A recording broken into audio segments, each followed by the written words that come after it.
ਅਗਲੀ ਗੱਲ ਕਰੀਏ ਮਾਨ ਸਰਕਾਰ ਦੀ ਬੇਅਦਬੀ ਰੋਕੂ ਕਾਨੂੰਨ।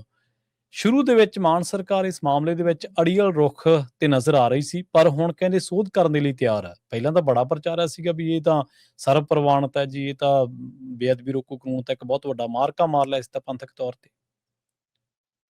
ਰਵਿੰਦਰ ਜੀ, ਭਗਵੰਤ ਮਾਨ ਹੋਰਾਂ ਦੀ ਸਰਕਾਰ ਨੇ ਜੀ ਜਦੋਂ ਇਸ ਨੂੰ ਸੋਧ ਰੂਪ ਚ ਲਿਆਂਦਾ, ਪਾਸ ਕਰਾਇਆ, ਰਾਜਪਾਲ ਦੀ ਮੋਹਰ ਲੱਗ ਗਈ ਤੇ ਉਸ ਤੋਂ ਬਾਅਦ ਸ਼ੁਕਰਾਨਾ ਯਾਤਰਾ ਤੇ ਨਿਕਲੇ ਮੁੱਖ ਮੰਤਰੀ ਸਾਹਿਬ। ਜੀ ਜੀ, ਜਿੱਡਾ ਦਰਦ ਪੰਜਾਬ ਦੇ ਮਨ ਚ ਬੇਅਦਬੀਆਂ ਨੂੰ ਲੈ ਕੇ ਹੈਗਾ, ਜਿੰਨੀ ਪੀੜ ਹੈ, ਉਸ ਤਰ੍ਹਾਂ ਦਾ ਸਮਰਥਨ ਮੁੱਖ ਮੰਤਰੀ ਸਾਹਿਬ ਨੂੰ ਸ਼ੁਕਰਾਨਾ ਯਾਤਰਾ ਚ ਨਹੀਂ ਮਿਲਿਆ। ਜੀ, ਮੁੱਖ ਮੰਤਰੀ ਸਾਹਿਬ ਨੂੰ ਇੱਥੋਂ ਹੀ ਅੰਦਾਜ਼ਾ ਲੱਗ ਗਿਆ ਕਿ ਇੰਜ ਪੰਜਾਬੀਆਂ ਨੂੰ ਜਾਂ ਸਿੱਖਾਂ ਨੂੰ ਹੁਣ ਭਰਮਾਇਆ ਨਹੀਂ ਜਾ ਸਕਦਾ। ਸਹੀ ਹੈ। ਉਹਨਾਂ ਨੂੰ ਲੱਗਿਆ ਸੀਗਾ ਕਿ ਇਹਦੇ ਨਾਲ ਤਾਂ ਸਾਰਾ ਹੀ ਭਾਈਚਾਰਾ, ਸਿੱਖ ਭਾਈਚਾਰਾ ਤਾਂ ਜਮਾ ਹੀ ਮਤਲਬ ਕਿ ਮਗਰ ਲੈਣ ਬਣ ਕੇ ਤੁਰ ਪਊਗਾ ਕਿ ਪਤਾ ਨਹੀਂ ਭਗਵੰਤ ਮਾਨ ਨੇ ਕੀ ਕਰਤਾ। ਸਹੀ। ਜਦੋਂ ਕਿ ਸਵਾਲ ਵੱਡਾ ਇਸ ਬਿੱਲ ਦੇ ਆਉਣ ਤੋਂ ਬਾਅਦ ਇਹ ਉੱਠਿਆ ਕਿ ਭਾਈ 2015 ਦੀਆਂ ਘਟਨਾਵਾਂ ਦੇ ਲਈ ਇਨਸਾਫ ਕਦੋਂ? ਤੁਸੀਂ ਵੀ 4 ਸਾਲ ਰਾਜ ਕਰ ਚੁੱਕੇ, 4.5 ਸਾਲ ਰਾਜ ਕਰ ਚੁੱਕੇ।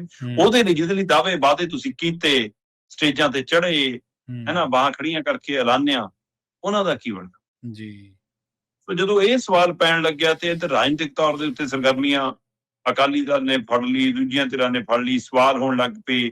ਫਿਰ ਵਿਦਵਾਨਾਂ ਨੇ, ਪੰਥਕ ਧਿਰਾਂ ਨੇ ਨੁਕਤੇ ਸਾਹਮਣੇ ਕੱਢ ਕੇ ਲਿਆਂਦੇ, ਹੈਨਾ, ਤੇ ਕਸਟੋਡੀਅਨ ਵਾਲਾ ਤਾਂ ਇਹਨਾਂ ਦੇ ਲਈ ਹੈਨਾ ਜੀ ਦਾ ਜੰਜਾਲ ਹੀ ਬਣ ਗਿਆ ਉਹ ਸ਼ਬਦ। ਤੇ ਉਹ ਤੋਂ ਬਾਅਦ ਫਿਰ ਜਥੇਦਾਰ ਸਾਹਿਬ ਨੇ ਬੁਲਾ ਲਏ ਤੇ ਉੱਥੇ ਜਵਾਬ ਨਹੀਂ ਵੋੜਿਆ, ਪੜ੍ਹਿਆ ਹੀ ਨਹੀਂ ਕਿਸੇ ਨੇ, ਹੈਨਾ, ਉਹਦੇ ਉੱਤੇ ਗੱਲ ਕਰਨ ਦੀ ਉਹ ਸਮਰੱਥਾ ਨਹੀਂ ਸੀ। ਸੋ ਬਹੁਤੀ ਕੰਗਾਲੀ ਦਾ ਉੱਥੇ ਜਦੋਂ ਪ੍ਰਗਟਾਵਾ ਹੋ ਗਿਆ ਤਾਂ ਸਰਕਾਰ ਬੈਕਫੁੱਟ ਤੇ ਆ ਗਈ। ਪਰ ਉਹਦੇ ਬਾਵਜੂਦ ਵੀ ਜੋ ਜਾਣਕਾਰੀ ਮਿਲ ਰਹੀ ਸੀ ਕਿ ਭਗਵੰਤ ਮਾਨ ਅੜੇ ਸੀ ਕਿ ਐ ਨਹੀਂ। ਉਹਨਾਂ ਨੂੰ ਇਹਦੇ ਵਿੱਚ ਆਪਣੀ ਇਹ ਲੱਗਦਾ ਸੀ ਕਿ ਵੀ, ਪਰ ਕਈਆਂ ਨੇ ਸਮਝਾਇਆ ਹੋਊਗਾ ਕਿ ਜੀ ਆਪਣਾ ਤਾਂ ਰਿਕਾਰਡ ਹੈ ਯੂ ਟਰਨ ਦਾ, ਕਿ ਆਪਾਂ ਕਿਉਂ ਉਹ ਕਰਦੇ ਹਾਂ। ਸਹੀ ਹੈ। ਜਿੱਥੇ ਇੰਨੇ ਨੇ ਉੱਥੇ ਇੱਕ ਹੋਰ ਕਰ ਲਓ। ਪਰ ਉਸੇ ਟਾਈਮ ਦੇ ਦਰਮਿਆਨ ਜਦੋਂ ਇਹ ਮਾਮਲਾ ਭਖ ਰਿਹਾ ਸੀ ਜੀ, ਵੀਡੀਓ ਵਾਲੇ ਮਾਮਲੇ ਦੇ ਵਿੱਚ ਮੁੱਖ ਮੰਤਰੀ ਨੂੰ ਘੇਰਾਬੰਦੀ ਕਰ ਲਈ। ਤੇ ਜਦੋਂ ਵੀਡੀਓ ਕਾਂਡ ਮਾਮਲੇ 'ਚ ਘੇਰਾਬੰਦੀ ਹੋਈ, ਉਸ ਤੋਂ ਬਾਅਦ ਸਰਕਾਰ ਦੇ ਉੱਤੇ, ਪਾਰਟੀ ਦੇ ਉੱਤੇ, ਇਹਨਾਂ ਦੇ ਆਕਾਵਾਂ ਦੇ ਉੱਤੇ ਇੱਕ ਨਵੇਂ ਤਰੀਕੇ ਦਾ ਦਬਾਅ ਬਣ ਗਿਆ। ਬਿਲਕੁਲ ਸਹੀ।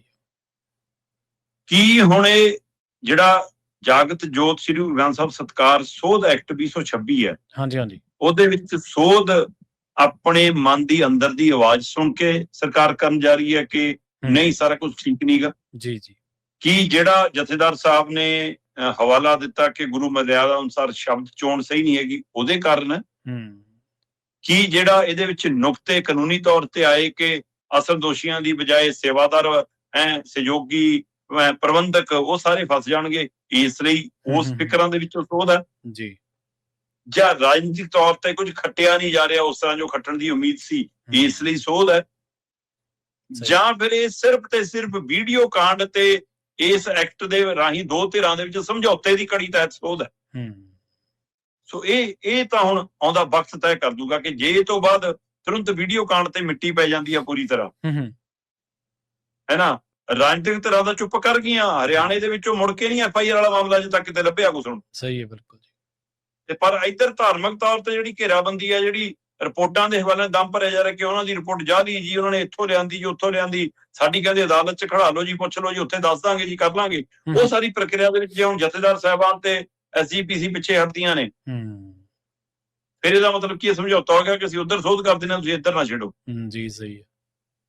ਇਹ ਦੇਖਣ ਵਾਲੀ ਪਹਿਲੂ ਹੋਏਗਾ। ਪਰ ਜੋ ਵੀ ਹੋਵੇ, ਮਾਨ ਸਰਕਾਰ ਨੇ ਆਖਰ ਇਹ ਸੋਧ ਕਰਨ ਦਾ ਫੈਸਲਾ ਕਰ ਲਿਆ ਜੀ। ਆਉਂਦੇ ਦਿਨਾਂ ਦੇ ਵਿੱਚ ਅਸੀਂ ਕੈਬਨਿਟ ਦੀ ਬੈਠਕ ਦੇ ਵਿੱਚ ਇਸ ਦੇ ਉੱਤੇ ਫੈਸਲਾ ਲੈਂਦਿਆਂ ਦੇਖਾਂਗੇ ਇਹਨਾਂ ਨੂੰ। ਉਸੇ ਬੈਠਕ ਦੇ ਵਿੱਚ ਹੋ ਸਕਦਾ ਵਿਧਾਨ ਸਭਾ ਦਾ ਸੈਸ਼ਨ ਬੁਲਾਉਣ ਦੀ ਤਰੀਕ ਵੀ ਆ ਜਾਵੇ। ਹੁਣ ਇਹ ਮਾਨਸੂਨ ਸੈਸ਼ਨ ਦੇ ਨਾਂ ਤੇ ਬੁਲਾਉਂਦੇ ਨੇ, ਸਪੈਸ਼ਲ ਸੈਸ਼ਨ ਦੇ ਨਾਂ ਤੇ ਬੁਲਾਉਂਦੇ ਨੇ, ਤੇ ਉਹਦੇ ਵਿੱਚ ਫਿਰ ਇਹ ਸੋਧ ਬਿੱਲ ਦਾ ਨਵਾਂ ਖਰੜਾ ਜਿਹੜਾ ਆਊਗਾ, ਉਹ ਕਹਿੰਦੇ ਕਿ ਸਿੱਖ ਵਿਦਵਾਨਾਂ ਨਾਲ, ਬੁੱਧੀਜੀਵੀਆਂ ਨਾਲ, SGPC ਨਾਲ, ਪੰਥਕ ਧਿਰਾਂ ਨਾਲ ਰਾਏ ਕਰਨ ਤੋਂ ਬਾਅਦ ਆਏਗਾ ਜੀ। ਚਲੋ ਦੇਰ ਆਏ ਦਰੁਸਤ ਆਏ, ਜੇ ਪਹਿਲਾਂ ਹੀ ਸਾਰੇ ਕੁਝ ਕਰਕੇ ਗਏ ਹੁੰਦੇ ਤਾਂ ਇੰਨਾ ਕੁਝ ਬਦਨਾਮੀ ਨਾ ਪੈਂਦੀ। ਚੰਗਾ ਕੰਮ ਕਰਕੇ ਵੀ, ਕਰਨ ਵਾਲੇ ਪਾਸੇ ਤੁਰ ਕੇ ਵੀ ਜੇ ਤੁਸੀਂ ਇਹਨਾਂ ਸਵਾਲਾਂ ਦੇ ਘੇਰੇ 'ਚ ਆਉਂਦੇ ਤਾਂ ਸਮਝਣ ਦੀ ਲੋੜ ਹੈ ਕਿ ਕੁਝ ਚਿੰਤਕ ਧਿਰਾਂ ਦੀ, ਸਮਝ ਵਾਲੀਆਂ ਧਿਰਾਂ ਦੀ, ਕੁਝ ਵਿਦਵਾਨ ਧਿਰਾਂ ਦੀ ਰਾਏ ਲੈਣ 'ਚ ਫਰਜ਼ ਨਹੀਂ ਹੁੰਦਾ, ਉਹਦੇ ਨਾਲ ਛੋਟੇ ਨਹੀਂ ਹੁੰਦੇ, ਵੱਡੇ ਹੀ ਹੁੰਦੇ ਜੀ। ਬਿਲਕੁਲ।